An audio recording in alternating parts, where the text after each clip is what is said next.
सुरुवातीला पाहूया 3 मिनिटात 30 बातम्या. 3 मिनिटात 30 बातम्या. पॉवर्ड बाय बाबा जाधव मसाले. खजिना मराठी चवीचा. अस्सल खा, अस्सल रहा. पंतप्रधानांपाठोपाठ जेनझीला साथ घालण्यासाठी सरसंघचालक मैदानात. आज मोहन भागवत मुंबईत तरुणांशी साधणार संवाद. 15 ते 19 वयोगटातील 2000हून अधिक विद्यार्थी सहभागी होणार.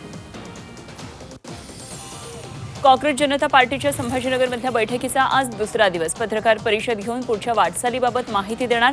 तर राजकीय पक्ष स्थापन केला असता तर आंदोलन यशस्वी झालं नसतं, अभिजित दिपकेंचं वक्तव्य.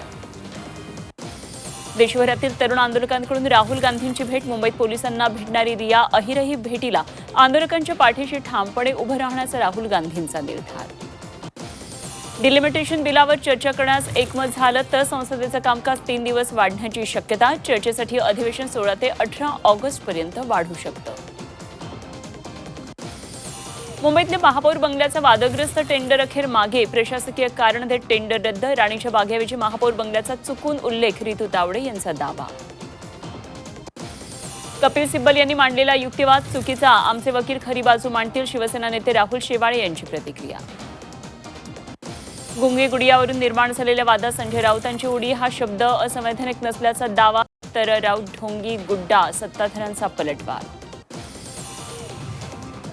मनसे अध्यक्ष राज ठाकरे आजपासून 2 दिवसीय नाशिक दौऱ्यावर. स्थानिक नेते, पदाधिकारी आणि कार्यकर्त्यांच्या बैठका घेणार. शहरातल्या खड्ड्यांबाबत राज ठाकरे काय बोलणार याकडे लक्ष.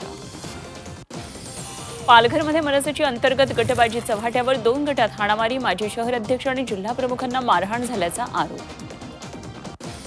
गणपतीसाठी गावाला जाणाऱ्या कोकणवासियांची चिंता वाढली. रेल्वेसह एसटीच्या 562 नियमित बसचं आरक्षण फुल. भीमा नदीच्या पाणी पातळीत वाढ. अक्कलकोटमधल्या 15 बंधारे पाण्याखाली. तर नदीकाठच्या नागरिकांना सतर्कतेचा इशारा.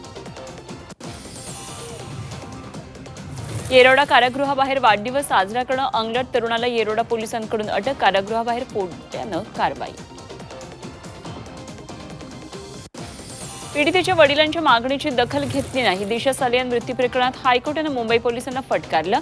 14व्या मजल्यावरून पडल्यानंतरही जखम कशी नाही, कोर्टाचा सवाल.